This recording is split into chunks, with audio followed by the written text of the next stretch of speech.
बताइए कि ये जो सुरेंद्र शर्मा, जिनको हम इतने वर्षों से अलग अलग मंचों पर, टेलीविजन पर और सार्वजनिक जीवन में देखते हैं, उनकी यात्रा क्या है? कैसे वो इस कविता की दुनिया में उतरे?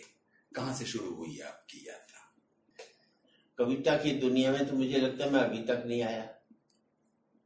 जब तुलसीदास जी इस बात का घमंड नहीं करते मैं कवि हूँ, तो मेरी क्या औकात है जो मैं कह दूं मैं कवि। हाँ, कुछ छुटपुट बातें कर लेता हूँ, कहीं तुकबंदी सी कर लेता हूँ, और कुछ नहीं। कविता तो बहुत बड़ी चीज है। मैं उस लायक कभी रहा नहीं है, क्योंकि मैंने B.Com किया, M.Com किया, इंग्लिश मीडियम से किया। तो अक्सर लोग सवाल करते हैं कि आपने तो कॉमर्स के स्टूडेंट, कविता का क्या मतलब? मैंने ये क्या मतलब हुआ यार? कोई डायबिटिक आदमी हो तो हलवाई की दुकान नहीं खोल सकता क्या? मैं हूँ, लिख रहा हूँ, जो लोगों को पसंद आ रहा है। लोगों ने कवि मुझे स्थापित किया, मैं तो नहीं कहा मैं कवि हूँ। पैदा आप कहाँ हुए? पैदा मैं बिस्तर पर हुआ था, हॉस्पिटल में नहीं हुआ था।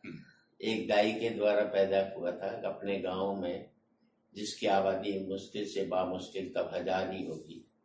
नांगल चौधरी गांव था, नारनौल के पास। पूरे नारनौल स्टेशन से वहां तक पहुंचने में 5-6 घंटे लगते थे। ये हरियाणा की बात है? हरियाणा की बात नहीं, हरियाणा की बात नहीं, ये पंजाब की बात है। पंजाब की भी बात नहीं, ये पेप्सू की बात है। पहले पेप्सू स्टेट हुआ करता था, फिर पंजाब बना। पेप्सू। अच्छा, ये कैसे था? उसकी कैपिटल थी पटियाला, फिर उसको खत्म करके पंजाब बना।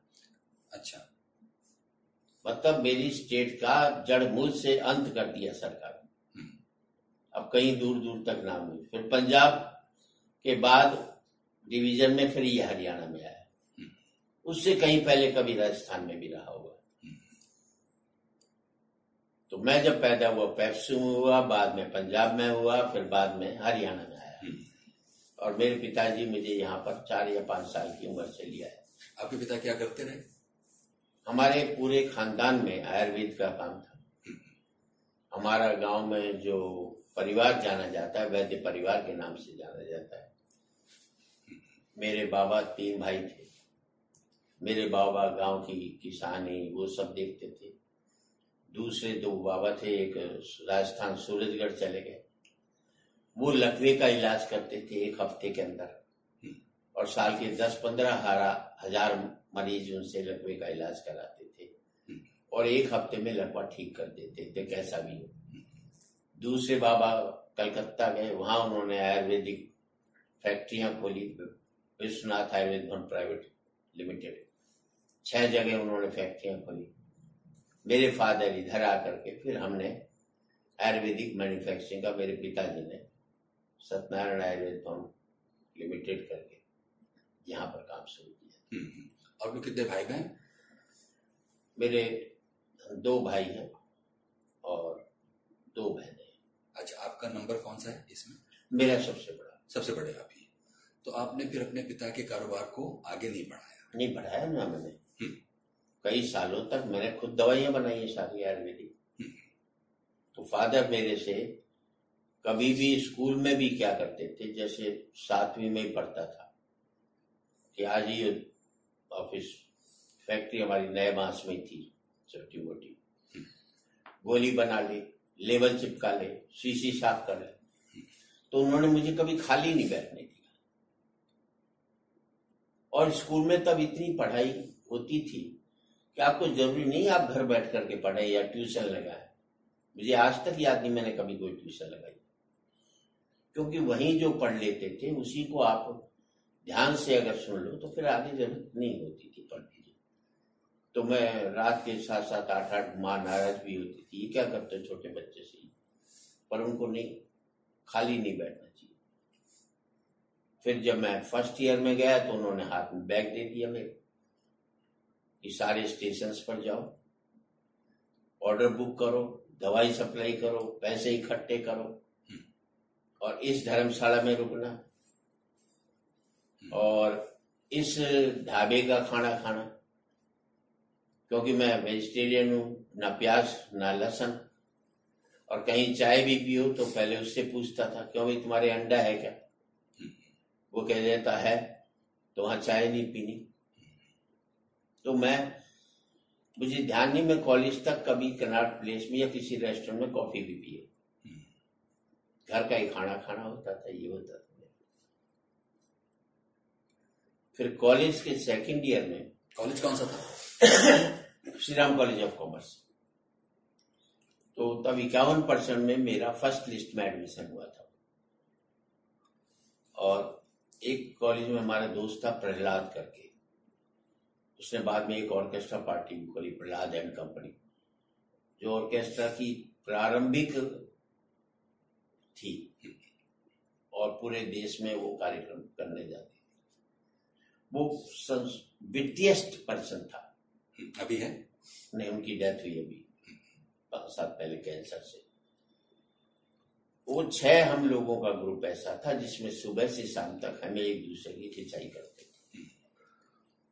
मतलब कोई भी गलत शब्द मुंह से निकला नहीं, दूसरे ने लिया, पटक कर दे मारा। और कई बार ऐसा भी होता था एक के पीछे पड़ गए तो पड़ गए, तो कोई 7वां भी हमारे ग्रुप में आना चाहता था तो दूसरे तीसरे दिन रोते हुए वापस लौटता था। इस ग्रुप में नहीं रहा जा सकता, क्योंकि उसमें टॉलरेंस पावर जरूरी थी हमारी, कितनी टॉलरेंस आपके अंदर बर्दाश्त करने की।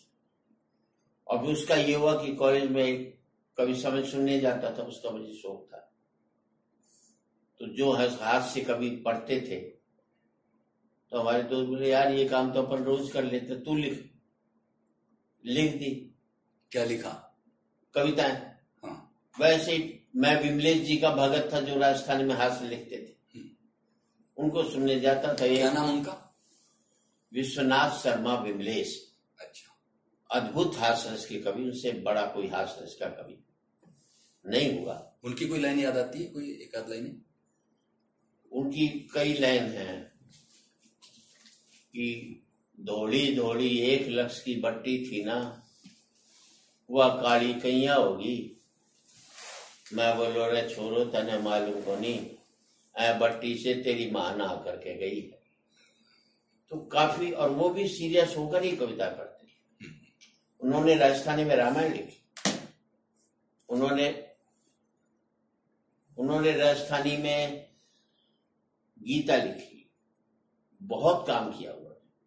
और हास्य रस के बीनी वोट देन चाली, उनका एक प्रोग्राम था पशुओं के मेले में कवि सम्मेलन, कि 500 रुपया वाला ने तो बकरी थमा दो, 500 रुपया वाला ने भैंस थमा दो। तो पेमेंट इस तरह से किया उन्होंने कवि सम्मेलन में। तो मैं बोलो एक भैंस तो इतने साल से घर में बंधी हुई है, दूसरी ले जा करके एक कर। तो उनका हास्य बड़ा निश्चित होता था। तो ये आपने क्या नाम दिया इनका? विमलेश जी। विश्वनाथ शर्मा विमलेश, झुंझुनू के थे। और इनको आप लोगों ने, ये जो 4, 5, 6 लोगों का ग्रुप था दोस्तों का, इनको आप लोगों ने किसी कवि सम्मेलन में सुना? हम सारों को कविता का शौक था। नहीं, इनको विमलेश जी को? विमलेश जी लाल किले में गए, लाल किले में सुनते। अच्छा। फिर मैं न्यायवास मंडल का, दिल्ली प्रदेश हिंदी साहित्य सम्मेलन का न्यायवास मंडल का उप मंत्री हुआ। ये कितनी उम्र में या कितनी पढ़ाई के बाद की बात? ये हुई होगी कोई सन 65 की बात है, 65-66 की बात। 65 तक आपने पढ़ाई क्या पूरी कर ली थी? क्या पढ़ाई कर रहे थे तब तक? मैं बीकॉम कर रहा था। अच्छा, तभी आप? अच्छा। बीकॉम सेकंड ईयर फेल हुआ, जब सेकंड ईयर दोबारा सेकंड ईयर में गया, तब पूरी दिल्ली यूनिवर्सिटी मुझे जानती थी। वो कैसे? एक तो मेरी आवाज इतनी तेज थी, क्योंकि माइक बैंड होता था चुनाव में, मैं बाहर से खड़ा होकर आवाज लगा दी तो सारी क्लास में गूंजती थी। अभी जो हरचरण सिंह जोश हैं, अभी कांग्रेस के जो बने यहाँ दिल्ली में, वो ला में पढ़ते थे। तो मेरे दोस्त वो पिला के गए, बोले यार तू अपना भोंपू 3-4 दिन के लिए मैं उधार दे दे, मतलब मैं, ताकि उनका चुनाव प्रचार कर सकूं। और तब यूनिवर्सिटी कन्वोकेशन ने जो डिग्री ली, मैं कॉलेज के अंदर भी धोती और कुर्ता पहन करके जाता था। एकमात्र स्टूडेंट, कद छोटा था तो लोग उस समय मुझे शास्त्री जी कहते थे। 65 का जमाना था तब। और जो भी था शास्त्री जी शास्त्री करके पूरे यूनिवर्सिटी में चुनाव नहीं लड़ा, चुनाव लड़ाया सबको और सबको जिताया।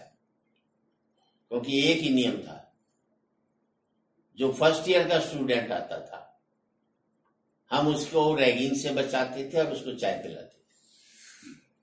तो चुनाव होने पर वो फर्स्ट ईयर का स्टूडेंट हमारा सपोर्टर होता था। जिंदगी में कभी रैगिंग नहीं की। जितनों ने रैगिंग की उनकी रैगिंग की हमने। और उन बच्चों को जो नए स्टूडेंट्स आते थे उनसे दहशत कि क्या होगा क्या नहीं होगा, कैंटीन में ले जाते थे, उनको चाय पिले और उनका स्वागत करते थे। हाँ, तो फिर आप नया बांस की बात बता रहे थे। नए बांस में फिर मैं, अच्छा, मुझे शुरू से ही चलने से बड़ी चढ़। आज 74 साल की उम्र में मैंने मॉर्निंग वॉक नहीं की, मैंने कोई योगा नहीं किया, मैंने कोई एक्सरसाइज नहीं की, ना कभी जिम में गया। सबसे कठिन काम मुझे लगता है चलना। अभी भी टर्मिनल 3 पर मैं जब जाता हूं तो गाली बकता हो जाता हूं। किसका डिजाइनर आर्किटेक्ट वो रहा होगा जिसका बाप चलते हुए मरा होगा कि मेरा बाप तो गया, बाकी भी चले। तो कभी कभी बग्गी मिल जाती है तो उसमें बैठ करके चला जाता। वहां से शुरू की। जो कवि सम्मेलन हम करवाते थे, बंबई के रामलेख मनहर जी आते थे संचालन करने, एक फिल्म स्टार को लेकर आते थे वो। रुकिए, अभी इसमें थोड़ा सा छलांग हो गई। हाँ। जैसे कि अभी आप बीकॉम पार्ट 2 में ही सेकेंड ईयर में थे, ठीक है कि आप पॉपुलर हो गए और इधर विमलेश जी की कविताएं सुन सुनकर कुछ आपके मन में प्रेरणाएं भी हो गई। इतने भर से ही इतना नहीं हो जाता कि आप एक कवि सम्मेलन आयोजित करने लगे जिसमें देश भर से लोग आने लगे। हमारा मंडल थोड़ा सा ब्रिज कीजिए इसका। वो जो मंडल था, एक नया बांस मंडल, वो हर साल एक होली पर कवि सम्मेलन करता था और मैं क्योंकि उपमंत्री था। अब मैं उपमंत्री हूं, कितने भी कवि बुला लूं, अगर मैं पढ़ना चाहूं तो मुझे कौन रोकेगा। तो मुझे भी बुलाने लगे। अच्छा, मनहर जी थो कि विमलेश जी की बराबरी कर रहा है, ये कर रहा है, वो कर रहा है। अब होता है नेशनल लेवल के पोएट को आप लेकर के हंसी मजाक में लेकर के चुटपुट 2-4 चुटकुलों में डाला डूला करके पढ़ दिया आपने। और क्योंकि मैं ऑडियंस भी अपनी होती थी, नया बांस में रहते थे, ऑडियंस भी हमारी फेवरेट, तो जो भी हम मंच पर जाते थे तालियां जो जमे हुए कवि थे उनसे दुगनी मारते थे। तो मनहर जी ये करते थे, जब फिल्म स्टार जाने वाला होता था मंच से तब मुझे बुलाते थे। कौन? रामलेख मनहर जी, बहुत बड़े संचालक थे मंच के। हाँ। वो कहां से आते थे? बम्बई से। अच्छा। कभी कोई फिल्म स्टार साथ में आता था, पृथ्वीराज कपूर आए, कभी जॉनी वाकर को लिया है, कभी असरानी को लिया है, एक आध कोई ना कोई उनके साथ जरूर रहता था। वो बड़े लोकप्रिय संचालक थे और उन्होंने मारवाड़ी समाज में, व्यापारी समाज में कवि सम्मेलनों की लोकप्रियता बढ़ाई। पहले कवि सम्मेलन की लोकप्रियता सिर्फ साहित्यिक समाज में थी, उन्होंने उसको कन्वर्ट किया उस समाज में जो पैसा खर्च कर सके। नहीं तो 100 रुपए कवि सम्मेलन में मिल रहे, 21 रुपए, 51 रुपए, जो कवियों की पहले हालत थी। वो एक जीविका बड़ी मुश्किल से, और उनकी वजह से जीविका कवियों की इसके ही बल पर चलने लगी। उन्होंने मुझे इंट्रोड्यूस किया, उनका विमलेश जी से झगड़ा हो गया, फिर उन्होंने मुझे बुलाया। विमलेश जी की उम्र में और आपकी उम्र में कितना फासला होगा कोई 30-35 साल। अच्छा। और आपकी पढ़ी हुई पहली ऐसी रचना कोई जो बार बार लोग कहते थे कि फिर सुनाओ, दोबारा सुनाओ, क्योंकि वो शुरुआती रचनाएं इंसान को आज 75 साल में भी आप भूले ना होंगे कि वो कौन से। बिल्कुल याद नहीं, कोई कविता थी थोड़ी। वो तो चुटकल लेते, 4-5 जोड़ जाड़ करके कर लेते। और ये भी मकसद नहीं था कि मुझे प्रोफेशनल इसमें आना है, मेरा काम अपने चल रहा था, दवाइयों का मेरा अच्छा काम चल रहा था। 21 रुपए मिलते थे, वो तो 21 रुपए नीचे उतरे नहीं, वो 10-15 मिनट में सारे यार दोस्त मिल करके बराबर कर देते थे उसको। तो पहली बार बंबई में मनहर जी ने बुलाया और पूरा हाल खचाखच बड़ा था, तो मारवाड़ी समाज को मेरी राजस्थानी में लिखता था। हाँ, ये थोड़ा राज समझ में नहीं आया, ये तो शायद विमलेश जी की वजह से ही हुआ होगा, क्योंकि उनको बुलाना मनहर जी ने बंद कर दिया। भाई आप तो हरियाणवी थे और आप मारवाड़ी में लिखने लग गए। मारवाड़ी में लिखने नहीं लगा, मेरा बेल्ट मारवाड़ी है ना, वो जैसे भरतपुर हो, बेल्ट तो ब्रज का है ना, चाहे राजस्थान में हो। मेरा गांव जो है वो राजस्थान के बॉर्डर से 2 किलोमीटर अंदर है बस। ये नारनौल, नागड़ चौधरी जो गांव मेरा, नारनौल 15 किलोमीटर। तो बॉर्डर का असर तो पड़ेगा ना। जैसे आज इधर की तरफ अबोर वगैरह चले जाओ या इधर भी अम्बाड़ा चले जाओ, पंजाबी का असर पड़ेगा क्योंकि उससे जुड़ा हुआ है। तो हमारे यहाँ जो बेल्ट था वो जिसे शेखावाटी बोलते हैं बेल्ट, जिसमें पिलानी आ गया, झुंझुनू आ गया, नवलगढ़ आ गया, फिर भिवानी आ गया, रोहतक आ गया, इनकी थोड़ी अक्खड़ हो गई। तो हमारा वो बेल्ट था। तो भाषा वो मारवाड़ी होती थी, जिसमें हरियाणवी भी होती थी, राजस्थानी भी होती थी और हिंदी भी होती थी। तो आज जो पॉपुलर है राजस्थानी, जो मारवाड़ी समाज बोलता है, वो वही बोलता है, जिसमें आम आदमी को कहीं कोई दिक्कत नहीं। अच्छा, तो फिर आप कहते हैं कि मनहर जी ने विमलेश जी को बुलाना बंद कर दिया। उनका कोई झगड़ा हुआ हो किसी बात पर, तो मुझे बुलाया। तो एक बार, पहली बार बुलाया तो बंबई में लोगों ने सर आंखों पर बैठा लिया। वो कौन सा साल रहा होगा? उसमें मेरी मैसेज भी गई थी, शायद 71 या 72 हो गई। और वहां पर तब तक तो आप एमकॉम में पहुंच गए होंगे। एमकॉम पास कर लिया था मैं, बीच में 1 साल ला किया क्योंकि मुझे श्री राम कॉलेज में एमकॉम में दाखिला नहीं मिला, क्योंकि मेरा परसेंटेज जो था 43% था और 45 पर मिनिमम होना चाहिए। 43 भी आ गई, यही बहुत गनीमत थी। तो फिर 1 साल ला किया। तब ला 2 साल का था। जब मैंने 1 साल पूरा किया तब उसमें 3 साल कर दिए मैंने। खूब एजिटेशन किया, हिंदी पर खूब आंदोलन किया मैंने, इस पर किया। चाइनीज वार जब हुई तब हमने काफी आंदोलन किए। और उसका मजे की बात ये देखो, हमें आंदोलन कर रहे थे तो जो भी चाइनीज रेस्टोरेंट थे वो सब तोड़फोड़ की। इसका सबसे मजेदार किस्सा क्या, खारी बावली में पहुंचे तो बहुत प्रसिद्ध हलवाई वहां पर, छैनाराम, जिसका आज भी लंबी लाइन लग करके उसका माल बिकता है।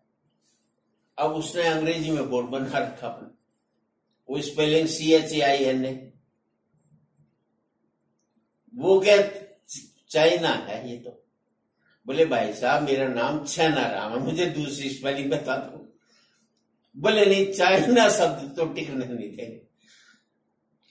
सारे पढ़े लिखों ने वो चाइना शब्द उसका पत्थर मार मार करके, गिलास का था बेचारे का, ट्यूबलाइट से लाइट से बना हुआ, उसको तोड़। चाइनीज रेस्टोरेंट में किसी बाबर ने खोला हुआ है।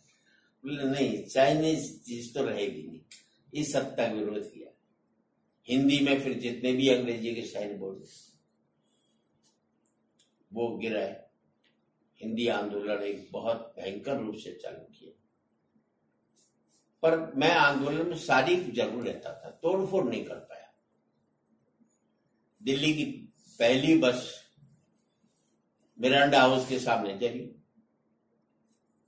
सब स्टूडेंट्स ने, मेरे ख्याल से उसको 8 घंटे लगे चलाने में, आती नहीं थी।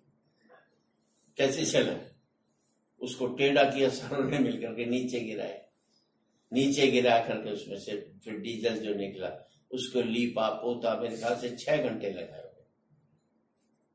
पहले हद से हद घूसा मार लो, ये मार लो, पिस्तौल वगैरह गोली वगैरह तो बहुत बाद में है।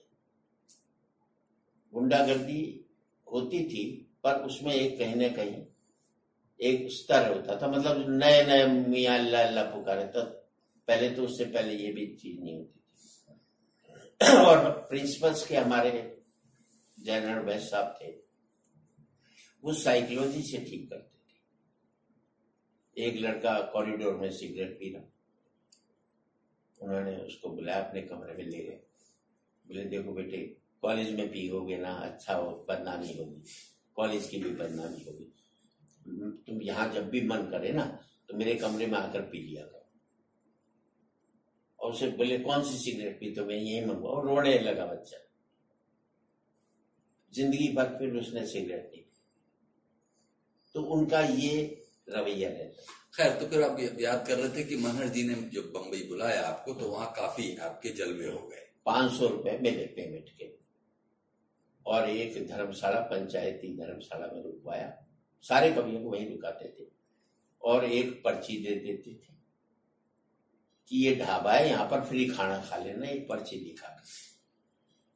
उसी में मेरे एक बहुत बड़े व्यापारी थे, वो चीफ गेस्ट थे। तो उन बोले सुरेंद्र कटहरे को है, मैं बाबू मैं धर्मशाला में रुकूं, आगे से तू मेरे घर आती है। तो जब तक वो जिंदा रहे मैं उनके घर मैरीन ड्राइव में रुका, उन्हीं की गाड़ी इस्तेमाल की।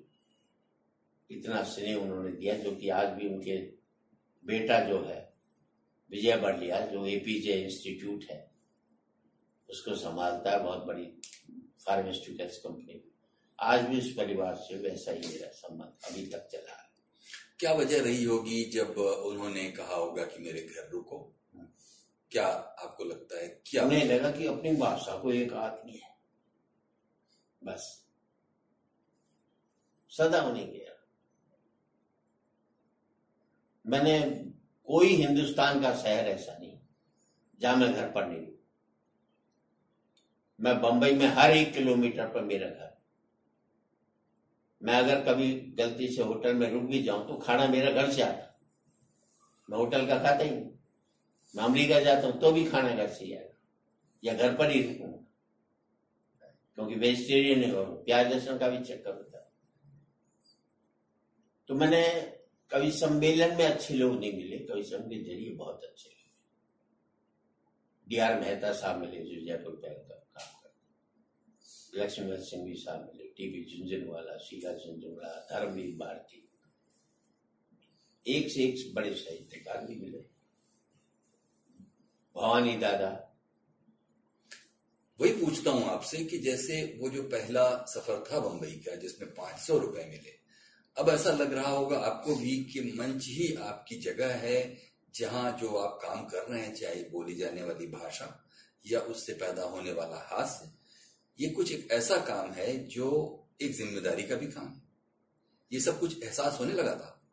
नहीं, तब ऐसा नहीं था। तब मुझे ये था कि अपने को तो अपना व्यापारी संभालना, मेरा वो काम ठीक चल रहा था, कोई ऐसी बात नहीं। फिर कुछ ड्रग एक्ट के इतने कानून आ गए आयुर्वेद के ऊपर तो मुझे लगा फादर ये नहीं कर पाएंगे, और फिर उनकी अवस्था भी थोड़ी कमजोर होती जा रही थी, नहीं समझ। तो फिर मैंने इसको अपनाया एज ए प्रोफेसर तब, क्योंकि 500 मिले थे। अपने दोस्त प्रहलाद को ले गया था, 800 उसके खर्च हो गए, 500 मेरे खर्च हो गए। तो मैंने उससे कहा भाई आगे से तो तुझे नहीं लाऊंगा मैं, मेरे 500 तेरे साले जो मिले थे वो बर्बाद कर दिए। बोले तेरे तो कमाए हुए गए, मेरे तो जेब वाले गए। उसकी कमाई कैसी थी? उसकी अच्छी थी, मतलब उसकी ये बैंड वाला चल गया, बहुत बड़ा चलता था। ये इतनी चलती थी, कराट पेश के यॉर्क होटल में सुबह 11 बजे बैठता था, शाम को 5 बजे उठता था। कभी ये आ रहा है, कभी वो आ रहा है, और सारा बिल वो देता था। और इस दौरान मेरे एक दोस्त गुलाब सिंह जायसवाल मोड़ साहब तंबाकू का मालिक वो मिला, तो उसी के साथ गाड़ी में जाना, उसी के साथ गाड़ी में आना, कार में, उसी ने गाड़ी सिखाई मुझे। जब मैं 2nd ईयर में फेल हुआ, वो भी फेल हो गया क्योंकि रहते तो साथ ही थे ना। फिर उसने पढ़ाई छोड़ दी कि मेरी वजह से तेरा भी नुकसान होता है। फिर उसने सेकंड ईयर के बाद नहीं पढ़ा, अपने काम को संभाला। और मुझे जिंदगी में जब भी पैसों की जरूरत पड़ी, चाहे 1 से लेकर 1 करोड़ तक, वो सदा मेरे साथ आज भी खड़ा है। उसने मैंने इतने व्यापार किए, घाटा हर एक में दिया। कम से कम 60-70 तो मैंने फैक्ट्रियां खोली हैं। अच्छा, हाँ। जैसे क्या, मोटे तौर पर बताइए। मैंने रबर फोम का किया, यू फोम का कारखाना खोला, एल्युमिनियम का खोला, मोमबत्ती बनाने का खोला, गारमेंट एक्सपोर्ट का खोला, और मतलब एक नहीं बता रहा मैं, 50 थे। ठेकेदारी की, सड़कें बनाई, स्कूल बनाए। कोई ऐसा नहीं था जो कहते हैं यार इसमें मुनाफा, चल इसमें घुस गए। और ये काम आप पिता के कारोबार के बंद होने के बाद अपना कारोबार सजाने की कोशिश में कर रहे थे? पिता का अलग चल रहा था। पिता बोले मैं फादर से मेरे कभी भी नहीं बनी, क्योंकि मैं काम को बढ़ाना चाहता था। फादर कहते थे भाई मुझे इतने में संतुष्टि, मुझे ज्यादा है तो करने में कोई दिलचस्पी नहीं, जितना है अपने पास ठीक है, इससे ज्यादा क्या अपना अच्छा खा रहे हैं। यहाँ पर 6000 गज में हमारी शास्त्री नगर में जगह थी, वहां 2 भैंसें पाल रखी थी, वहां सुबह दूध आ जाता था, इससे बढ़िया खा रहे हैं, मतलब उससे और क्या चाहिए अपने को। मैंने कहा जब मैं आ रहा हूं तो कुछ बढ़ना चाहिए, भाई तू अपना अलग कर ले। फिर मैंने कहा मुझे पैसे की जरूरत पड़ेगी थोड़ी। बोले मैं जब गांव से निकला था तो 100 रुपए लेकर के निकला था, तो यहां तक मैंने कर दिया इसको, तो उतना चाहिए तो तू मेरे से ले ले। तो फिर मैं कहीं से 10,000 रुपया अरेंज किए मेरे लिए ठेकेदारी के। पर काम को अगर आप खुद नहीं देखेंगे, तब ये थोड़े कमीशन में चल गए, इधर देख लिया, पर अपने कमीशन में भी चले गए, तो थोड़ा सारे पार्टनरशिप में किए मैंने, घाटे गए सब में। फिर एक प्रोग्राम में जो था मैंने फोम का, यू फोम का किया, उसमें मुनाफा कमाया। फिर प्रॉपर्टी में अच्छा पैसा कमाया। कभी समझ में तब भी पैसा नहीं था, कभी समझ में बाद में फिर मैंने पेमेंट बढ़ाया। फिर मनर्जी से मेरा एक किसी पॉइंट पर चल रहा हुआ। अच्छा, तब तक कितने, अगर 71 को शुरुआत माने तो इस वाले झगड़े में कितना? 5-7 साल। अच्छा, तो वही 500 के 800 हो गए थे, 1000 रुपये हो गए थे। फिर मनर्जी से तो फिर मैंने कहा मैं अलग करूं, क्योंकि उनसे कभी पेमेंट की मैंने पूछी नहीं, जो दे दिया वो रख लिया। तो फिर बॉम्बे में एक आदमी ने मेरी नाइट रखी 8 लगातार, सोमवार, मंगलवार, बुधवार, टिकट सेल से। अच्छा, आपकी मतलब आपका सोलो परफॉर्मेंस? सोलो नहीं, 2-3 और रख लिए। अच्छा, वही बम्बई के।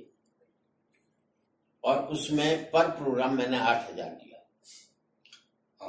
75, 800 से 8,000, यानी 1975-76 के आसपास। हाँ, 8,000। और 8,000 के बाद 1 साल बाद ही मैंने 30,000 किया उसको, क्योंकि सारी टिकट बिकती थी मेरी, लोग खड़े होने के पैसे देते। फिर एक दूरदर्शन पर एक प्रोग्राम आया था नए साल का, जब वसंत साठे जी थे मिनिस्टर, उसमें उन्होंने एक्टिंग की थी। बलराम जाखड़ साहब थे उसमें एक्टिंग, वो जहांगीर बने थे, कुंवर बने थे। और उसमें मुझे कालू वाली कविता पढ़नी थी। तो साठे साहब ने कहा भाई सुरेंद्र का कर देना कार्य, इसका होना चाहिए। उन्होंने देखा तो मैं था नहीं, तो उन्होंने पूछा भाई क्यों नहीं? वो बोले जी, उन्होंने कह दिया मैं तो कभी से मैं हाँ भर चुका हूं, तो मैं आज खाली नहीं। तो बोले क्या हो गया, बाद में करो उनको। तो मेरे चारों तरफ गुब्बारे लटका करके वैसा बना करके नए साल का वो मेरी कालू वाली कविता रिकॉर्ड की, और वो मेरा टर्निंग पॉइंट था। कालू वाली कविता क्या थी? कालू वाली कविता ये थी कि एक ही शक्ल के दो आदमी एक शहर में हो तो क्या दिक्कत पैदा हो जाती। तो नए साल पर आई। कैसे है वो, सुनाइए। म्हारी दिल्ली में काड़ू नाम को एक छोरो रवे है, या ईश्वर पिछले कई जन्मा की दुश्मनी मेरे से चुका दी। काड़ू की शकल सूरत मेरी जैसी बना दी, तो काड़ू मेरे मोहल्ले में आवे और मोहल्ला की छोरियां ने छेड़ करके बाहर जावे, और वे छोरियां या सोचकर कि मैं छेड़ू मैंने पिटवा में। कालू एक महीना में ही मेरी ऐसी आदत कर डाली, वही तो दिक्कत है, प्रिपेयर होकर के आऊंगा। अच्छा ठीक है, हाँ ठीक है, ये बात है। हाँ अच्छा, तो ये बताइए कि वो 31 दिसंबर की रात थी और 1 जनवरी को पूरा देश मुझे जान गया था। और उसके बाद मैंने अपने कवि सम्मेलन का पारिश्रमिक 30,000 रुपए किया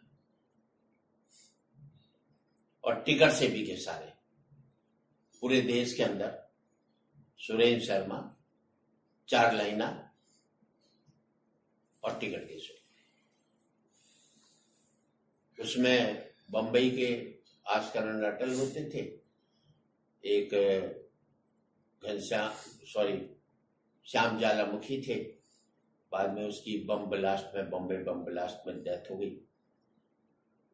एक शरद जोशी होते थे। अब शरद जोशी को कैसे रखूं, इतने वरिष्ठ व्यक्ति। तो मैं ये करता था कि अध्यक्षता शरद जोशी, और वो 2.5 घंटे का प्रोग्राम होता था। संचालन कौन करता था? पहले तो मैं ही किया करता था, बाद में सुभाष काबरा ने उसका संचालन, जिसमें वाह में क्या बात है उसने बाद में आया, उसने बाकी संचालन किए। 4 लोग उसमें सदा रहते थे। और एक ऐसा उसमें जिंदगी का दर्दनाक वाक्य हुआ कि रात को मेरा बिरला हाल में प्रोग्राम नाइट, मैं सुबह बंबई पहुंचा, पता लगा शरद जोशी जी की डेथ हो गई। उनके घर गया, फिर वो सारी अंत्येष्टि का काम करके सीधा वहां से हाल पहुंचा। हाल में 3 लोग थे। मैं अपने नंबर पर यही कहा कि जिस व्यक्ति के कंधे पर ये मेरा कार्यक्रम चलता था, आज मैं उसको कंधा देकर आपके बीच उपस्थित हूँ। 2.5 घंटे तक हंसाया लोगों को, 2.5 घंटे के प्रोग्राम में सब। और जो पेमेंट 30,000 रुपये मिलता था, उनकी बड़ी बेटी के घर गया शरद जी के, उसको दिए। मैं कभी 11th आवर पर कोई जरूरत पड़ जाए ये रख लीजिए। उसको भी नहीं बताया कि मैं कार्यक्रम करके आया। और उस परिवार का आज भी मेरे से, उनके कोई भी निर्णय होते तो वो मेरे से सबसे पहले पूछती है। उसकी बेटी की भी शादी जो थी, मैं दिल्ली से ही सारा अरेंजमेंट मैंने किया। पहली बेटी की शादी में फिर सर जी ने कहा तेरी अब मुझे अरेंजमेंट करना आ गया है, दूसरी बेटी की शादी कर लेंगे। मैंने क्या करोगे? बोले फिर तुझे सौंप दूंगा। भवानी भाई के यहाँ कोई फंक्शन हो, सुरेंद्र राजा बेटा तुझ संभाल ले इस चीज। तो जितने भी साहित्यिक लोग रहे, मेरा उनसे ऐसे कभी नहीं रहे, ये व्यक्ति संबंध रहा सबसे। हाँ, क्योंकि ये सवाल उठता है कई बार मेरे मन में कि जिस साहित्यिक सौंदर्य के ऊंचाई पर वो लोग थे, चाहे भवानी भाई का नाम लीजिए, धर्मवीर जी का लीजिए या शरद जोशी का लीजिए, वो तो साहित्य में एक स्थान पर थे, बहुत ऊंचे स्थान पर। आप खुद ही कहते हैं कि कोई कविता तो थी नहीं, आप चुटकुलेबाजी कर रहे थे, जो कि आप आज भी करते होंगे, शायद आप मानेंगे इस बात को। हाँ, थोड़ा बहुत तो चलती है, उसमें कोई बात नहीं। तो ऐसे में आपकी अपनी रचनाएं, खुद आपका परफॉर्मेंस, आपकी मौजूदगी जनता में चेतना को गिराने का काम कर रही है।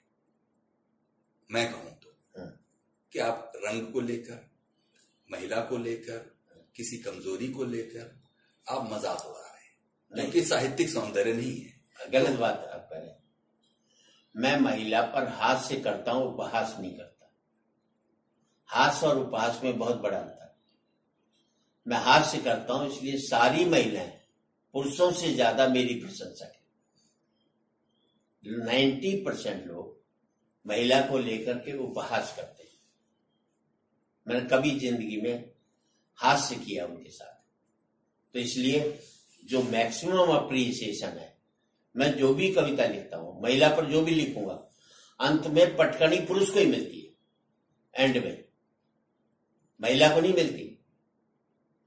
जैसे मैंने लिखा, मैंने कहा, पत्नी जी यो काठ कबाड़ खरीदने वाला आयो है, एने के जवाब दूं या बतलाओ।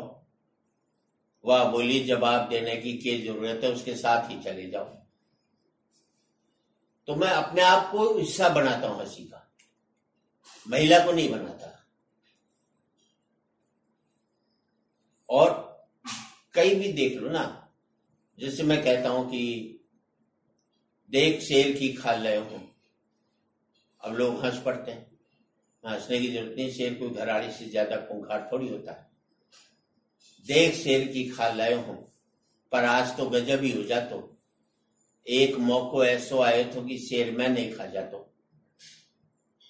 घरवाड़ी बोली ऐसो हो जातो तो मैं तो बर्बाद ही हो जाती, थारी तो खाल भी कोई काम में नहीं आती। तो आप अपने आप को हिस्सा बनाओ हंसाई का, उसको नहीं। तो हर पॉइंट पर, चाहे मैं शुरुआत कुछ भी करूं, पर एंड में पटकनी जो है वो पति को लगती है या पुरुष को लगती है। जैसे हमने अपनी पत्नी से कहा, तुलसीदास जी ने कहा है, ढोल गवार शूद्र पशु नारी, ये सब ताड़न के अधिकारी, इसका अर्थ समझती है, समझाएं। पत्नी बोली, इसके अर्थ तो बिल्कुल ही साफ है, इसमें एक जगह मैं हूं, 4 जगह आप हैं। तो किसी भी पॉइंट पर महिला को ये नहीं लगता कि उसको मैंने डिग्रेड किया। इसलिए पुरुषों से ज्यादा मेरे जो डिमांड होती है महिलाओं के द्वारा होती है। तो इस तरह ये जो आपने खुद, तो चूंकि विमलेश जी को आपने सुना होगा, हमने तो नहीं देखा ना सुना, आप खुद बताइए कि एक खास तरह का एक भावहीन चेहरा, वो भी आपकी एक यूएसपी कही जाएगी कि वो आपने अपने लिए, अपने परफॉर्मेंस को, अपने कंटेंट को एक खास स्टाइल में वो आपने ब्रांडिंग की। बिल्कुल। किस पॉइंट ऑफ टाइम पर आपने ये तय किया होगा कि हंसने की बात कहते हुए खुद नहीं हंसूंगा, एक निष्भाव, एक भावहीन चेहरा लेकर मैं शुरू से और पहले तो ये बताइए कि कब तय किया होगा, दूसरे बताइए कि सब लोग हंस रहे हैं, हजारों लोग हंस रहे हैं आपकी बात पर और आपको हंसी खुद नहीं आ रही है, इसका क्या राज है? इसका कोई राज नहीं है। पहले बताइए कि क्या ये विमलेश जी की नकल है? विमलेश जी भी इसी तरह से पढ़ते थे, पर उनका चेहरा जो फिगर थी उससे लोगों को नहीं लगता था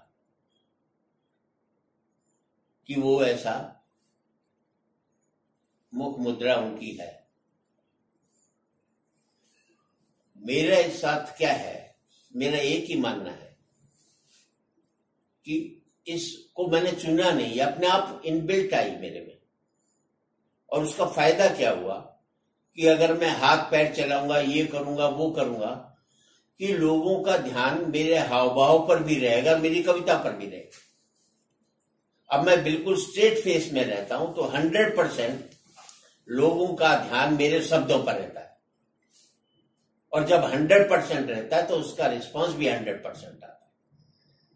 कई कभी खुद हंस देंगे बीच में, तो श्रोता का ध्यान उसकी कब शब्दों से अलग हट करके उसके हास्य पर आ जाएगा, उसके हाव भाव पर हो जाएगा। इधर मुंह करेंगे, उधर मुंह करेंगे, इधर देखेंगे, उधर देखेंगे। मेरे में तो वो बात है ही नहीं, तो सिर्फ शब्दों के अलावा दूसरी तरफ ध्यान ही नहीं जाता होगा, और उसका मुझे फायदा मिलता है और मेरी आइडेंटिटी एस्टेब्लिश होती। क्योंकि विमलेश जी की आइडेंटिटी पूरे देश में नहीं थी,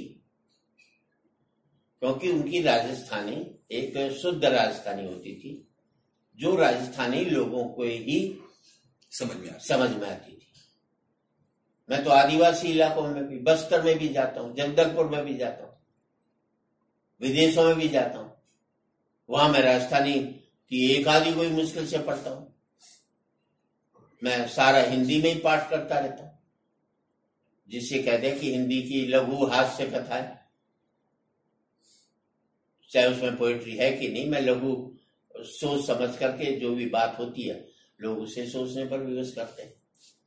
तो मैं देख लेता हूँ कि आगे वाली ऑडियंस अगर राजस्थानी है तो एक आध राजस्थानी सुनाती, क्योंकि अब सही मायनों में शहरों में देखा जाए तो ढंग की हिंदी लोगों की समझ में नहीं आती। बच्चे जो पढ़ रहे हैं वो तो इंग्लिश मीडियम से पढ़ रहे, उस इंग्लिश मीडियम का बच्चा भी अगर मेरे पास क्लास में आएगा या मेरे इसकी कविता की क्लास में आएगा या कवि सम्मेलन में आएगा तो उसे भी तो समझ में आनी चाहिए। हमारे साथ क्या दिक्कत है, ये हालत हो गई कवि सम्मेलनों में। एक टाइम में जब आपके लिए दूरदर्शन वगैरह कुछ भी नहीं था तो 20,000, 30,000, 40,000, 50,000 आदमी मामूली बात थी। जयपुर का पूरा रामनिवास बाग में लगभग 1 लाख आदमी आता था, और वो एक बिंदु को देख करके जो स्टेज पर खड़ा है सारी रात निकालता था। तो 100% अब क्या है कि लोग बड़े बड़े स्क्रीन लगा देते हैं, तो सुनने वाला कभी स्क्रीन को देखता है, कभी इधर देखता है, कभी उधर देखता है, तो उसका ध्यान बढ़ता है। मैं जब पढ़ता हूं मैं सारे स्क्रीन हटवा देता हूं। मैं चाहता हूं कि आप 100% रह जाओगे, तो उसका मुझे फायदा पहुंचता है। बाकी कभी लोग ये सोचते हैं कि भाई मैं इतना बड़ा दिखाई दे रहा हूं, नियरेस्ट दिखाई नहीं। अगर वही चीज आपकी प्रगति दिखाएगी तो फिर आप अपनी वीडियो भेज दो, आपके आने की क्या जरूरत है। अच्छा, अब यहीं पर मैं आपसे एक और सवाल पूछता हूं, क्योंकि आपने ये रामनिवास बाग वाली याद दिलाई, और सिर्फ रामनिवास बाग ही क्यों, पूरे उत्तर भारत में कवि सम्मेलनों का एक ऐसा दौर रहा है एक जमाने तक जिसमें बच्चन जी, महादेवी, निराला जी, तो मैथिली शरण गुप्त, ये सब लोग बड़े बड़े कवि पढ़ा करते थे। आज जब आप जिन मंचों से पढ़ते हैं और फिर ये जो समकालीन कवि हैं वो जब पढ़ते हैं तो एक तरह से देखिएगा कि मंच सिर्फ तुकबंदी का एक अड्डा बनकर रह गए, जहां पर सस्ती तुकबंदी, सस्ता हास्य होगा, और जो ऊंचा साहित्य जिसमें अगर आप महादेवी, निराला की बात करें, अब वो धीरे धीरे जनता से कट गया। इस पर आपकी प्रतिक्रिया चाहिए। इसलिए कट गया, पहली बात तो महादेवी जी, बच्चन जी, निराला जी जब थे तब कवि सम्मेलन में श्रोताओं की संख्या 1000 या 2000 या 5000 से ऊपर कभी नहीं बढ़ी। और उस समय जो श्रोता भी होता था वो बहुत पढ़ा लिखा होता था, हिंदी का प्रकांड पंडित होता था। पढ़ाई नहीं होती थी, ज्ञान होता था उसके पास। IAS ऑफिसर संस्कृत के प्रकांड पंडित हुआ करते थे। तो ऑडियंस भी, श्रोता भी उस भाषा का एक ऐसा सक्षम जानकार था। जब हम लोग मंच पर आए तो कवि सम्मेलनों को जो लोकप्रिय किया किसी ने, इन्होंने कवि सम्मेलनों की स्थापना की, लेकिन लोकप्रिय करने में 3 लोगों का हाथ रहा। नीरज जी का रहा गीत में, वीर रस में बाल कोई बैरागी का रहा, और हास्य में काका का रहा। ये 3 लोग हमारे इस जो कवि सम्मेलनों का जो बदलाव है इसके ये नींव के पत्थर है। इन नींव के पत्थर में भी नीरज जी इसके गुंबद भी बने और नींव के पत्थर भी रहे, और कोई दूसरा गुंबद नहीं बन पाया। धीरे धीरे ज्यों-ज्यों लोगों ने हिंदी पढ़नी बंद कर दी, क्योंकि हिंदी पेट की भाषा नहीं रही, और कंप्यूटर के आने के बाद अंग्रेजी व्यापार की भी भाषा हो गई, और नौकरी की भी भाषा होगी। कार चाहिए तो आपको अंग्रेजी सीखनी है। हिंदी का कोई लेना देना नहीं पेट से, या तो हिंदी के स्कूल लेक्चरर बन जाइए अखबारों में या इसमें चले जाओ। इससे बड़े कोई हिंदी ने कोई वो बड़े अपने आकाश नहीं खोले। पर मैं उसकी अभी भी उसकी लड़ाई इसलिए लड़ता हूँ। मैं बच्चों से कहता हूँ, IIT में जाता हूँ कि आप कहते हैं कि क्यों करें हिंदी के कार्यक्रम, क्यों पढ़े हिंदी, पेट तो अंग्रेजी भरती है। तो मैं एक ही बात कहता हूँ, मानता हूँ कि अंग्रेजी तुम्हें कार देती है, पर हमारी भारतीय भाषाएं तुम्हें संस्कार देती है। अगर बेटा राम को नहीं जान पाएगा तो एक दिन अपने बाप को भी नहीं जान पाएगा। मैं आज भी उस हिंदी के लिए लड़ रहा हूं। मैं ज्ञान की भाषा बनी है, विज्ञान की भाषा नहीं बन पाई, क्योंकि वैज्ञानिक आविष्कार इस मुल्क में हिंदी में नहीं हुए।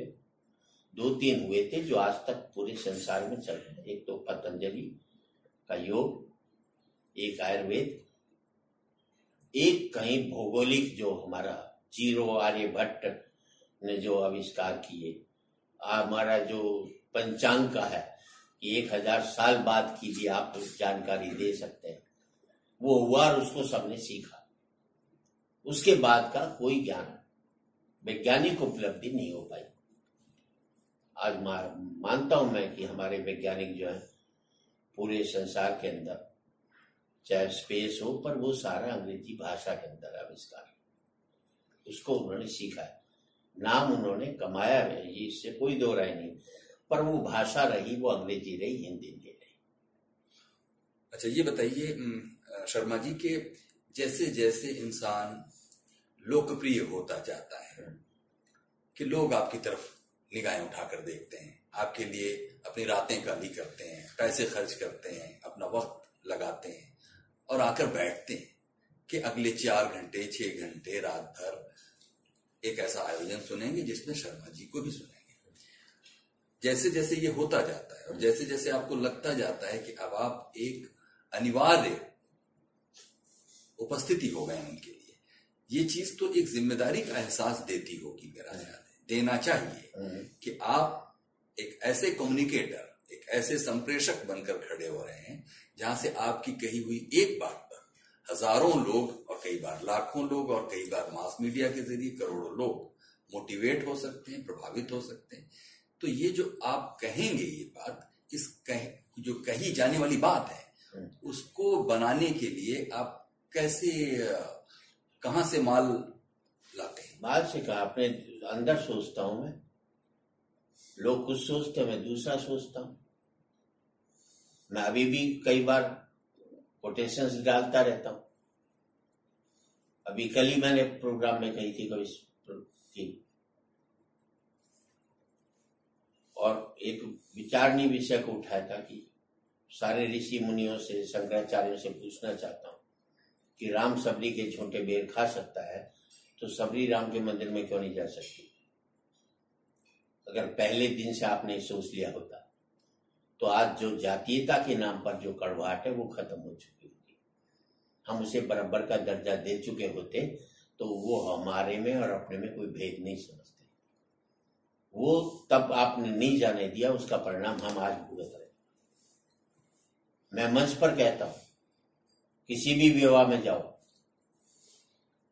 तो जो विवाहित जोड़े को ये आशीर्वाद देते हो तुम राम सीता जैसी जोड़ी बनी, इसकी जगह यह आशीर्वाद दो कि तेरी जोड़ी दादा दादी जैसी बनी रहे, तेरी जोड़ी नाना नानी जैसी बनी रहे, क्योंकि उनको आपने इतने साल संघर्षों से लड़ते झगड़ते आगे बढ़ते देखा है और कभी जिंदगी में टूटे नहीं और संबंधों को 50 साल तक साथ निभाया, 60 साल तक साथ निभाया। मेरा मकसद हंसाना नहीं है, लेकिन किसी मकसद से हंसा दूं तो हंसाना सार्थक होता। यही वजह है कि आप मंच पर, मैं 50 साल से हूं और मैंने कभी पीछे मुड़कर नहीं देखा। मेरा श्रोता जब जाता है तो अंदर कुछ ले करके जाता है, ये नहीं कि सिर्फ हंस करके गया। कहीं ना कहीं उसके अंदर से कोई चीज कौनती है, चाहे परिवार के साथ रहने की हो, चाहे राष्ट्रीयता की बात हो, चाहे और अन्य मुद्दों की बात हो। मैं गंभीर विषयों पर भी लिखता हूँ, परिवार के जो टूट रहे हैं उनके ऊपर भी लिखता हूँ। मैं अगर 1 घंटे बोलता हूँ तो कम से कम 25-30 मिनट मैं वो बोलता हूँ जो वो अपने साथ ले सके, और हास्य में भी बोलता हूँ तो अंत में उसका समापन ऐसे करता हूँ कि कहीं ना कहीं आप सोचने पर विवश हो। ये जो ज्ञान की और बोध की जो बातें, जैसे कि आपने शबरी और राम का ही जिक्र किया, ये सब के लिए तो जरूरी है कि आदमी अध्ययनशील रहे, अपनी परंपरा को जाने, अपने मिथकों को जाने, अपने कहानियों को जाने, यहाँ तक कि बोध की बातें, जो बातें युवाओं और बच्चों के लिए वो पेश कर रहा है। तो इसके लिए आपके पास कब समय होता है जब आप ये सब चीजें इकट्ठा? मैं किसी को नहीं पढ़ता, क्योंकि किसी को भी पढ़ने से मतलब है उसकी बात का आपकी कहीं ना कहीं असर आएगा और आपके लेखन में आपकी मौलिकता नष्ट होगी। आप कहीं ना कहीं उससे हर समय आपके दिमाग में वो बातें गूंजती रहेंगी जो कोई कह करके गया।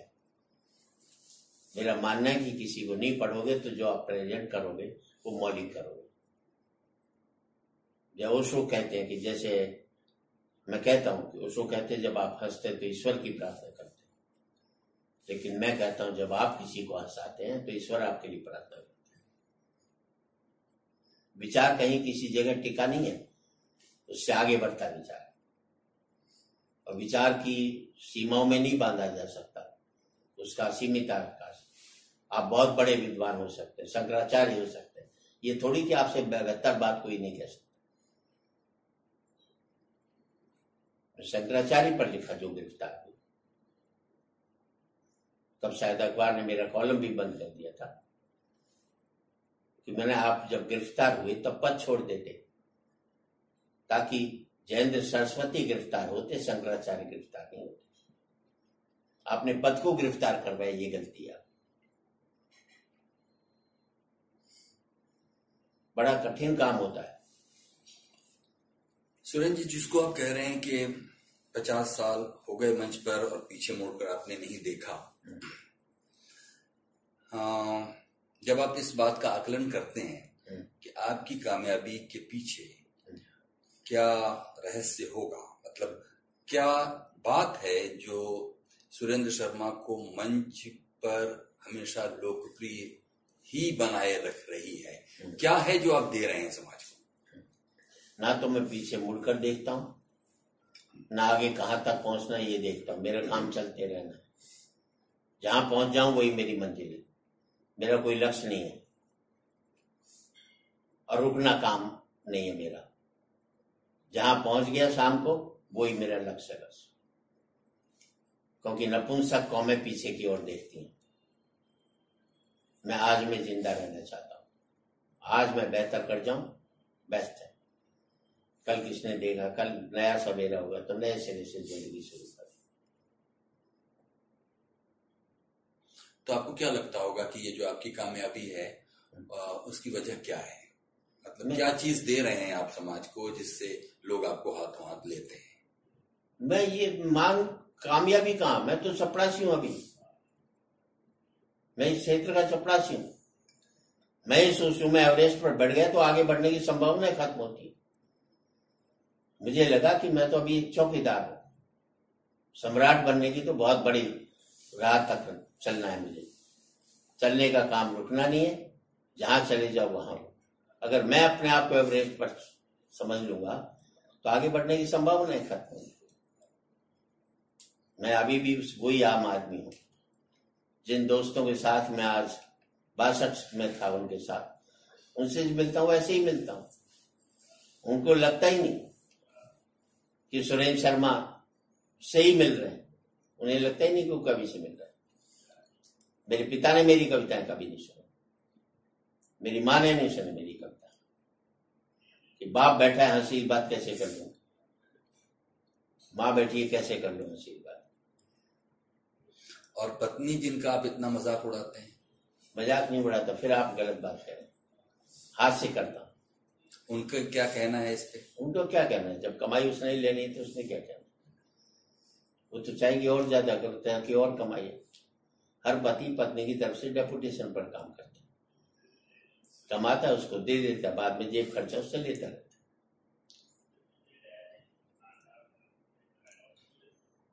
तो ठीक है शर्मा जी, हम लोग करीब करीब बातचीत पूरी कर चुके हैं। कोई एक ऐसी बात जो आप सोचते थे कि इस बातचीत के दौरान मैं आपसे पूछता और मैंने नहीं पूछी, अभी आप कह सकते हैं?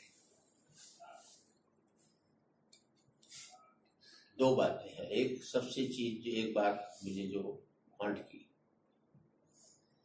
हम हांगकांग में गए थे। मैं कवियों के नाम नहीं लूंगा, पान पराग तंबाकू खाया और वाश बेसिन में थूक दिया।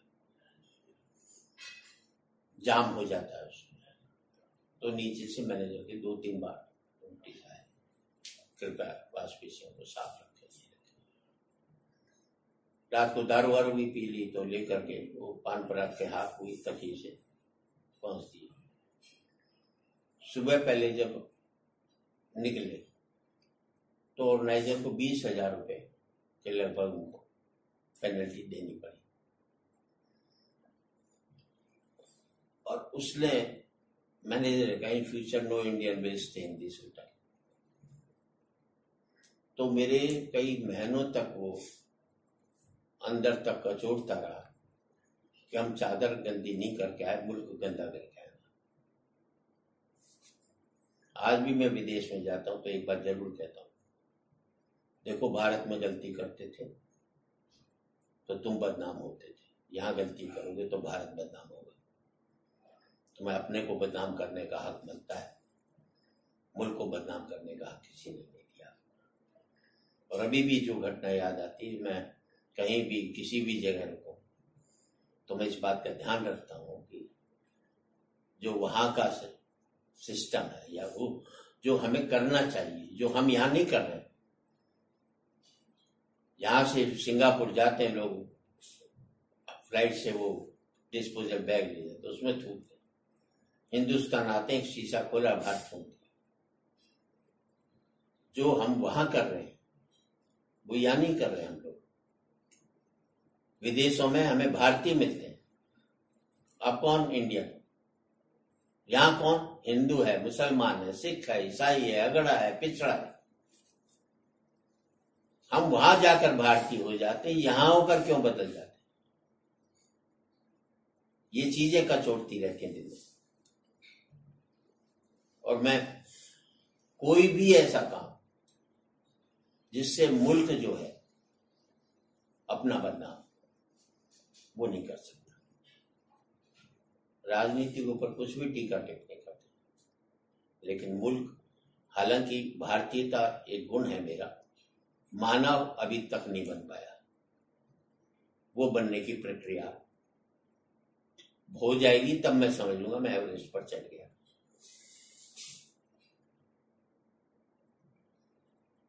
और 4 पंक्ति से मैं यही कहता हूं, मंच पर भी आखिर में यही पढ़ता हूं कि आज एक बार कहें, आखिरी बार कहें, क्या पता तुम न रहो, क्या पता हम न रहें। मंदिरों मस्जिद की या किसी इमारत की, माटी तो लगी उसमें भाई मेरे भारत की। लहू था हिंदू का, अल्लाह शर्मिंदा रहा, मरा मुसलमान तो राम कब जिंदा रहा।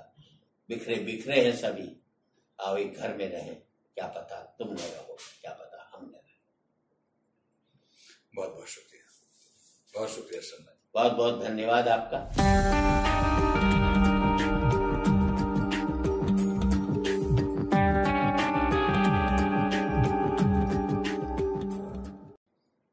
होते हैं कुछ लोग जहां में ऐसे भी जिनके तेवर पर मौसम बदला करता है, तो ऐसे थे अटल बिहारी वाजपेयी जी। मेरा पहला परिचय उनसे हुआ जब मैं श्री राम कॉलेज में पढ़ता था, और मैं यूएन एसोसिएशन का प्रेसिडेंट या वाइस प्रेसिडेंट था, पता नहीं। तो हर हफ्ते हम लोग एक पॉलिटिशियंस को बुला करके उसका भाषण करवाते थे, हफ्ते में एक घंटे।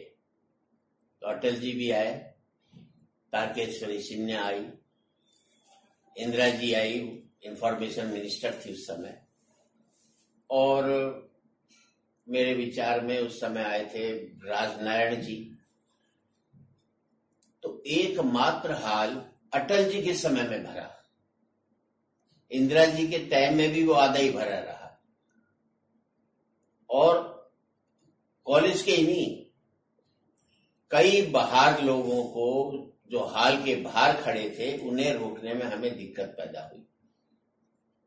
उस समय से मैं उनका जबरदस्त फैन हुआ। फिर कवि सम्मेलन के माध्यम से, गोष्ठियों के माध्यम से हुआ। और एक गोष्ठी ऐतिहासिक थी जो गिरिजा व्यास जी ने अपने घर रखी थी। उनकी बैठक के अंदर उसमें 15-16 लोग होंगे मुश्किल से। गिरिजा कुमार माथुर जी थे, रमानाथ अवस्थी जी थे, कन्हैयालाल नंदन जी थे, धर्मवीर भारती जी आए थे बंबई से, उनकी पत्नी पुष्पा भारती जी थी, शीला झुनझुनवाला थी, और अटल जी थे, और उनके पति टीपी झुनझुनवाला थे, और इनकम टैक्स बोर्ड के चेयरमैन थे। उस दिन अटल जी ने 1.5 घंटे काव्य पाठ किया। वो अद्भुत काव्य, गोष्ठी चली कोई 4 घंटे। वो रिकॉर्डिंग अगर होती तो आज वो ऐसे आत्मीय क्षणों में कि अटल जी ने मुंह से नहीं बोला तो ऐसे लगा मन से बोला उन्होंने। तो जो उस दिन उनको सुना गया, शायद हजारों की भीड़ में भी कभी नहीं सुना गया होगा उनको। और एक संस्मरण मुझे और याद है कि मैं उनके पास गया जब प्रधानमंत्री थे। बोले हाँ बोलिए कैसा है। और कभी जिंदगी में उनसे अपॉइंटमेंट नहीं लिया। उनके बाहर वो बैठे रहते थे, मुच्छड़ शर्मा जी, शिव शर्मा जी, अरे पंडित जी आओ जाओ। ना उनसे पूछा, ना कभी ये पूछा। और जब भी गए, हाँ भाई क्या लिखा है सुनाओ, पंडित सुनाते रहते थे। तो मैं गया एक बार उनसे पार्लियामेंट हाउस में। मैं जी मैं किताब लिख रहा हूं और मैं चाहता हूं कि अपना उसका लोकार्पण आप करें। तो अटल जी ने हंसते हुए कहा, कितना क्यों लिख रहे हैं? तुम अपना भी टाइम बचाओ और मेरा भी बचा दो। क्यों बर्बाद कर रहे हो समय को? तुम लिखोगे फिर मैं उसका लोकार्पण करने में समय बर्बाद करूंगा। तो हास्य का उनमें पर्याप्त वो था। एक कवि सम्मेलन में उनको बुलाया, मेरे ख्याल से तालकटोरा में था, कहा था, पूरा खचाखच भरा। और उन्होंने मुझे ये कहकर के हाँ भरी थी कि मैं कविता नहीं पढ़ू, पर पब्लिक कहाँ मानती। मैंने कहा मैं अटल जी से प्रार्थना करूंगा कि वो अपना काव्य पाठ करें। तो उन्होंने मना कर दिया। मैंने तुम्हें पहले ही मना किया था, मैं नहीं पढ़ूंगा।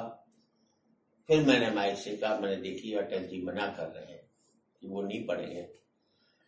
मुझे भी समझ जाना चाहिए, आदमी कितना भी बड़ा हो जाए, कभी कहां तक भी पहुंच जाए, जब तक पेमेंट नहीं मिले तब तक कविता नहीं पढ़ पाता है। तब जाकर एकदम अटल जी आए, बोले पहली बार मैं बिगर पेमेंट की कविता पढ़ रहा हूं यहाँ पर। तो ये जो हास्य बोध था उनके अंदर। और जब वो प्रधानमंत्री मेरे उनसे मिलने में गया तो अंदर राजनाथ सिंह जी थे। मेरी चिट भेजी।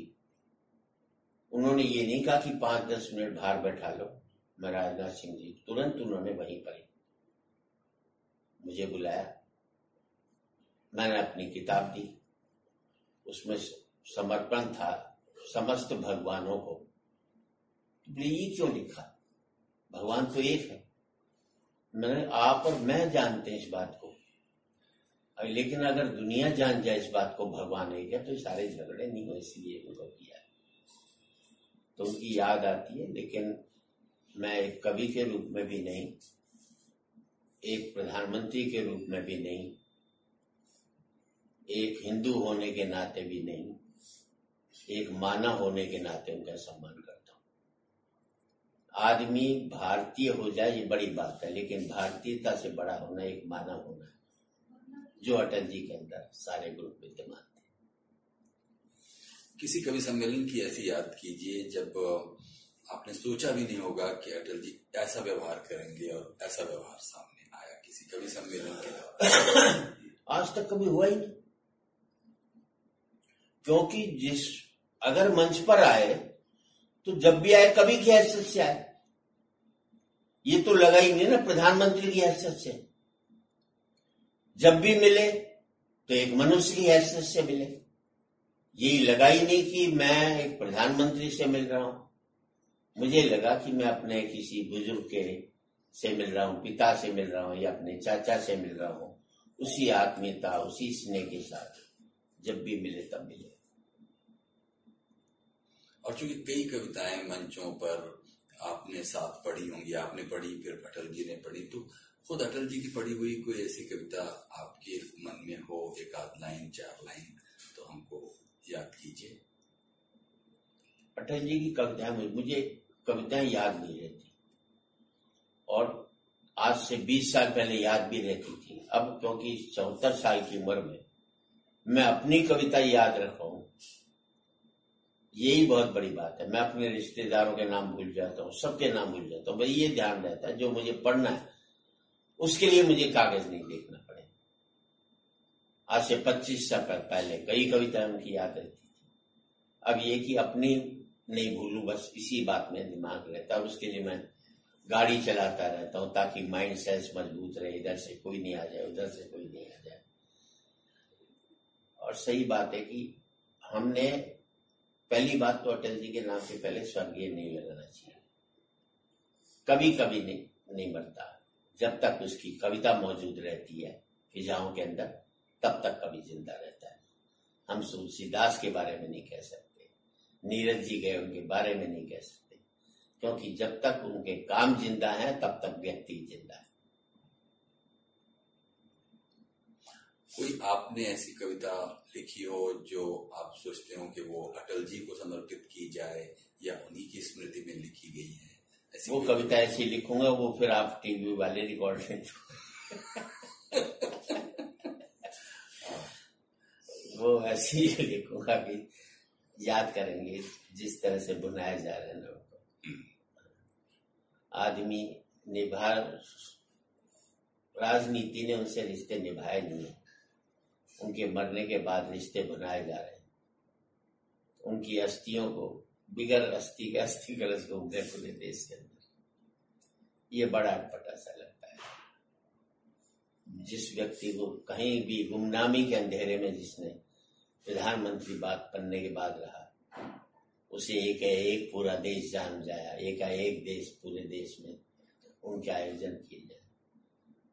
मैं समझता हूँ चाहे अटल जी रहे हो, चाहे गांधी रहे हो, हम उन्हें भुलाने के काम आ रहे हैं।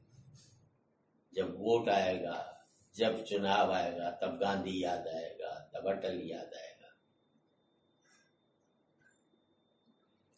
एक कवि के रूप में आपका कहना बिल्कुल ठीक है कि एक कवि को हमेशा ही अपने समय की जो विसंगतियां हैं उनके ऊपर तीखा प्रहार करना चाहिए, जो कि आपने अपना कवि धर्म निभाते हुए। एक बहुत प्यारा संस्मरण है वो, क्योंकि दिया नहीं जा सकता, बंदी कर दे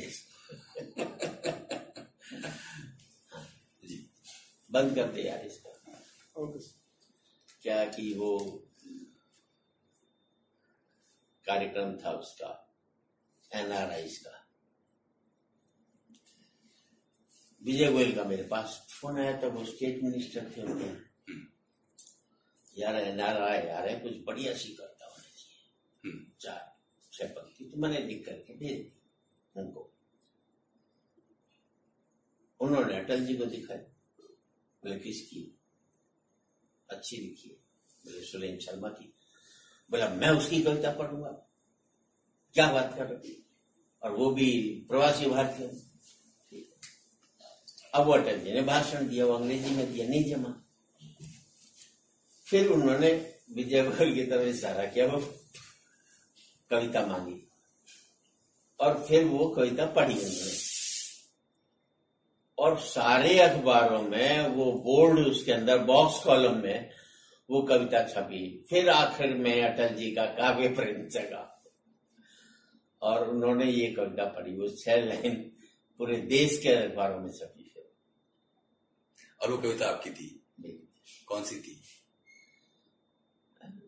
है कहीं ना कहीं मेरे पास पड़ी है। मैंने आदित्य जी को सुनाई थी, और आपको उनको सुबह पहले देकर आया मैं विजय गोयल जी को। खुले रहेंगे द्वार, पूरी 6 लाइन लिखी थी इसमें अच्छी, कहीं ना कहीं मेरे पास हो गया विजय गोयल। हालांकि आपकी कविता में तो हास्य का रंग होता है और वो उनके नहीं, पर उसी हिसाब से मिजाज के हिसाब से लिखी ना वो। अच्छा। उनके मिजाज के हिसाब से की, वो अगर लिखते तो क्या, तो एक उम्र के बाद लिखना चुप जाता है।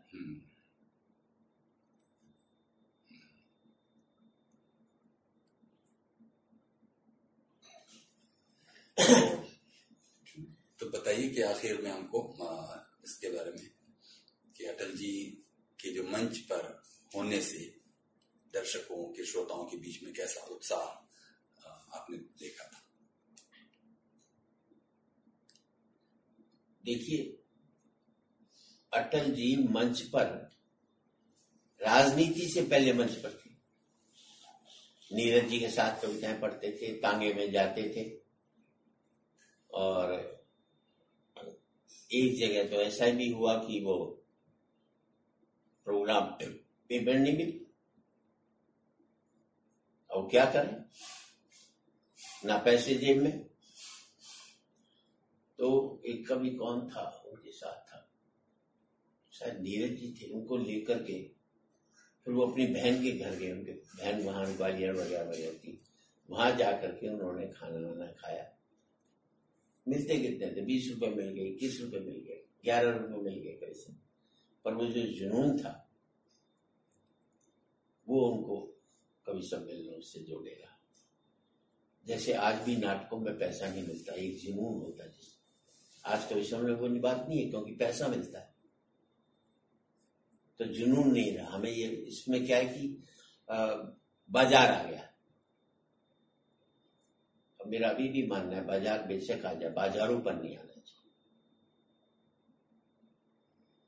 कविता जमे या नहीं जमे, उसमें कविता की तत्व मौजूद जरूर रहना चाहिए कि जिस चीज का हम पारिश्रमिक ले रहे हैं उसको हमें जस्टिफाई करना चाहिए। हमारे और टीवी के हास्य में क्या फर्क है? उनकी टीआरपी कल्चर के कपड़े उतारने से बढ़ती है, हमारी टीआरपी कल्चर को कपड़े पहनाने से बढ़ती है। वो दिखाते हैं जो दर्शक देखना चाहते, हमें वो बोलना होता है जो उसको सुनना चाहिए। तो एक बहुत मूल अंतर रहा। उनके साथ के पढ़ने वालों में तो मेरे ख्याल से उदय प्रताप जी होंगे बस, जिन्होंने पढ़ा होगा उनके साथ। सोम ठाकुर जी हो, सोम जी ने काफी पढ़ा होगा अटल जी के साथ। उदय प्रताप जी ने तो निश्चित रूप से पढ़ा होगा। ग्वालियर के हैं, उनकी भी डेथ हुई, मुकर बिहारी सरोज थे।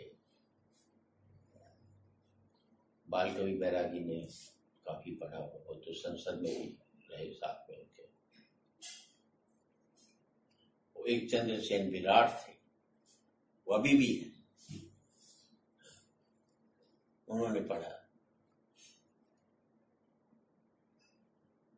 चंद्रसेन विराट कहाँ रहते? मेरे ख्याल से वो उधर ही मध्य प्रदेश के ही है। अभी बैरागी जी के निधन पर आयोजन किया था, उसमें सुल्तान मामा थे, 102 साल के, उन्होंने पढ़ा। वो भी जिंदा है? हाँ। अच्छा। ये कहाँ हुआ था कवि सम्मेलन? इंदौर में किया था बैरागी जी की डेथ के बाद, उनको याद करते हुए। तो उसमें वो उनके साथ के जो बुजुर्ग थे तो 102 साल के सुल्तान मामा थे। अच्छा, तो जो अटल जी जिस तरह की कविताएं लिखा करते थे, अटल जी बाद में, क्योंकि अटल जी क्लिष्ट कविता, उस समय मंच पर बाल कवि बैरागी, नीरज जी और काका का राज था, आ गया था। और वो भाषा उनकी जनप्रिय भाषा थी और प्रस्तुतिकरण भी था। फिर क्या है कि जब आप पद प्राप्त कर लेते हैं या एमपी हो जाते हैं, स्वीकार्यता बढ़ती, तो वो स्वीकार्यता आपकी 100% बढ़ जाती है। घटिया से चुटकुले पर प्रधानमंत्री के पूरा देश हंस लेगा, और बढ़िया से बढ़िया चुटकुले पर एक चपरासी पर प्रधानमंत्री मुस्कुराएगा। मैं फंस गया था जब मंच पर वो बैठे, नरसिम्हा राव जी बैठे, प्रधानमंत्री। राजीव गांधी के निधन के बाद हुआ कार्यक्रम, मैं उसका संचालन कर। अब लोग तो प्रधानमंत्री को देखे, वो तो वैसे ही रहते थे, कभी उसका जैसे मैं कविता पढ़ते रहते सब रहते थे। पूरा सम्मेलन उन्होंने फ्लॉप कर दिया। लोग वो नहीं हंसे तो बाकी कैसे हंसे? गुलाम नबी आजाद, बलराम जाखड़, नरसिम्हा राव, पूरी कैबिनेट में मौजूद थी मंच के ऊपर। पर बीच में उसका कुछ राजीव गांधी का, मेरे उनके कम से कम 50 किस्से होंगे। वो कविता सुनाते हुए ये हुए दुनिया भर का बिट एंजॉय करता था। उन्होंने मुझसे कहा तुम कवि सम्मेलन क्यों नहीं आते? मैंने आपको कविता पढ़ने क्यों नहीं आते? मैंने मैं अपने फील्ड का बादशाह हूं तो आप कैसे चपरासी क्यों बनूं? तो वो एंजॉय करता था आदमी, and he was too good to be politician. Narasimha Rao ji में समझ बहुत ज्यादा थी, राजनीतिक समझ भी, पब्लिक और कविता की समझ भी, विद्वान भी वो आदमी, 15-16 भाषाओं का जानकार था और गंभीर व्यक्तित्व था उनका। क्योंकि जो राजीव जी के अधूरे काम थे कंप्यूटर का या उसका, तो नरसिम्हा राव जी ने पूरे के 5 साल में पूरे देश में जो 20-20 साल की वेटिंग लिस्ट थी फोन की, वो खत्म की। आज को ये कह दे कि किसी ने क्या किया क्या नहीं किया, ये कह सकते किसी का, हर एक आदमी का योगदान। इंदिरा जी का क्या योगदान आप न कर सकते। नेहरू जी ने डेमोक्रेटिक सेटअप जो उसके अंदर था वो किसी में भी नहीं था। उसी वैल्यूज को काफी हद तक अटल जी ने डेमोक्रेटिक वैल्यूज निभाया। तो ये कहते हुए ऐसा लगता है कि जो बड़े बड़े प्रधानमंत्रियों, जन नेताओं के साथ आपका मंच का शेयरिंग का अनुभव है, उसी से तो आप बोल रहे हैं ना, मंच शेयर करने का। मैं जब चरण सिंह जी प्राइम मिनिस्टर बने, सुबह उठली, शाम को मेरा प्रोग्राम रखा पीएम हाउस, मैं 4 लाइन सुनाई उनको। फिर उन्होंने अपनी पत्नी को बुलाया, बोले देख गायत्री तेरे ऊपर क्या लिख कर लाए। और पूरी कैबिनेट मौजूद थी उसके अंदर। उन्होंने सुना मुझे, और इंदिरा जी को मैंने कविताएं सुनाई। जिस कमरे में सिर्फ मैं था, इंदिरा जी थी और जगन्नाथ पाड़िया थे, वो मुझे लेकर के गए थे। और आधे घंटे कविता के बाद इंदिरा जी ने छपाती क्यों नहीं, मेरा किसी की अखबार की हिम्मत नहीं, तो हार गई थी वो क्यों छाप दे। और का एक धीरेन्द्र ब्रह्मचारी आए और उन्होंने कहा उठो इंदिरा,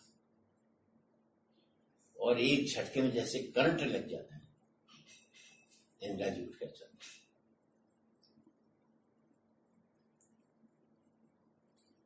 पर ग्रेस था उसमें। एक शादी में मैं गया था जो, तो उसमें इंदिरा जी आई, मुरारजी देसाई बैठे हुए, पूरी कैबिनेट बैठी हुई उस शादी को अटेंड करने के लिए। और इंदिरा जी हट चुकी थी, मुरारजी देसाई प्रधानमंत्री। जो ही ये घुसी, किसी की हिम्मत नहीं रही कि नीचे यूं हाथ छोड़ करके और वो गई, उसने फोटो घुसाई, यूं करके सीधे निकली 5 मिनट। तो आदमी का जैसे जो तेज होता है ना, जब हटे या रहे वैसे ही रहे।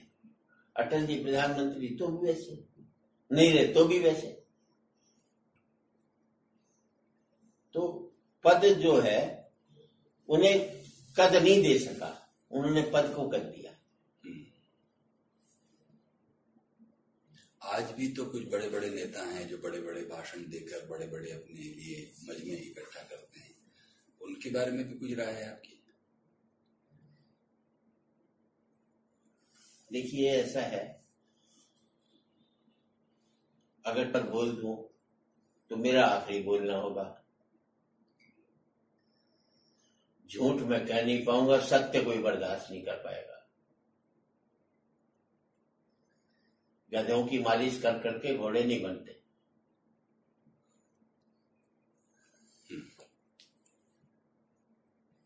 चाहे कुछ भी कर लीजिए। जो आदमी अपने नाम का लिखा हुआ सूट पहनकर मार्केट में आ जाए, उसका मेंटल लेवल पता लगता है। आप एक जगह अपना नाम लिखवा कर कमीज पर निकलो ना सड़क पर, खुद को शर्म महसूस आएगी। तुम एक एक इंच पर अपना नाम लिखवा करके, वो भी सोने के तारों से, अमेरिकन प्रेसिडेंट के पास जा रहे मिलने, तो एक मानसिक स्तर पता लगता है। आज भी कोई मुझसे पूछे तो नितिन गडकरी से बेहतर और कोई काम नहीं कर रहा। उसका काम दिख रहा है लोगों को और साइलेंटली काम कर रहा है, अच्छा काम कर रहा है। लेकिन यही सब बातें अब ये बातें ऐसी हैं जो एक कवि के रूप में आपको चुभती होंगी, और आपके पास एक बड़ा श्रोता समुदाय है जिसके सामने हम इनडायरेक्टली कहीं ना कहीं कहते ही हैं। जो इनके समर्थन में तालियां बजती थी, उससे दुगनी तालियां इनके विरोध पर बज रही आज, और इन्हीं की स्टेट में बज रही। इनके व्यक्तिगत लोगों से बात करो तो हर एक कोई आदमी इनको गाली बकता है, क्योंकि गैप टूट गया। प्रधानमंत्री का पब्लिक से मेल मिलाप होना चाहिए। इनका तो अपने मंत्रियों तक से नहीं है, एमपीओ से क्या होगा? और जब तक आप दहशत पैदा रखोगे तब तक कोई अपनी बात कह ही नहीं पाएगा।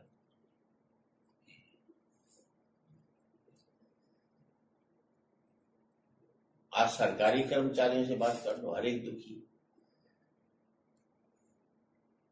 आप सुबह अंगूठा लगवा रहे 9 बजे, 9:30 बजे, वो लगा देंगे, पर एक सेक्रेटरी भी लगाया अंगूठा।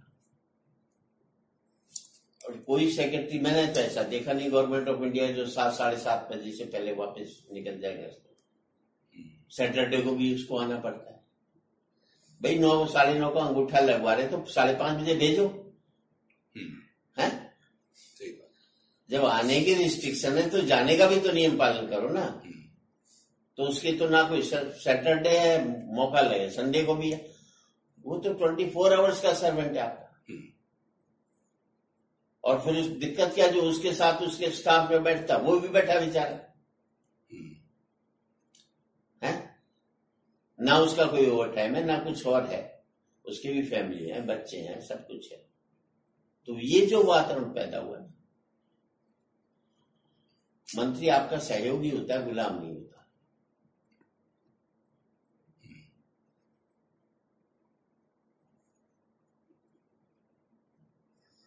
नेहरू जी ने खुद अपने मंत्रिमंडल में 3 लोग बनाए थे, युवा तुर्क, चंद्रशेखर, मोहन धारिया और कृष्णकांत, कि आप सरकार की आलोचना करेंगे। उन्हें लगा भी आलोचना पूरी नहीं हो पा रही।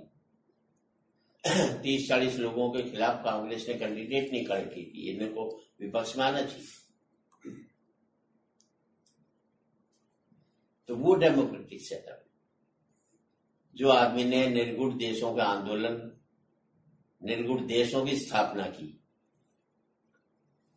नेहरू, नासिर और टीटो तीनों ने मिलकर 150-60 देश उसमें शामिल हुए कि हम रूस के साथ हैं, हमारा अलग आइडेंटिटी है। ये क्या कम बड़ा काम है? वो तो चाइना उनको धोखा देगा, वरना उनकी तो प्लानिंग बहुत बड़ी थी ना। सारे बांध बनाए कि इस मुल्क में फसलें नहीं हो रहा, फिर स्टील कारखाने बनाए जिससे इंफ्रास्ट्रक्चर मजबूत हो। तो काम तो नेहरू का किया हुआ। और भाखड़ा नागर डैम बना तो पूरा पंजाब और कितने लोगों की सिंचाई की काम आया।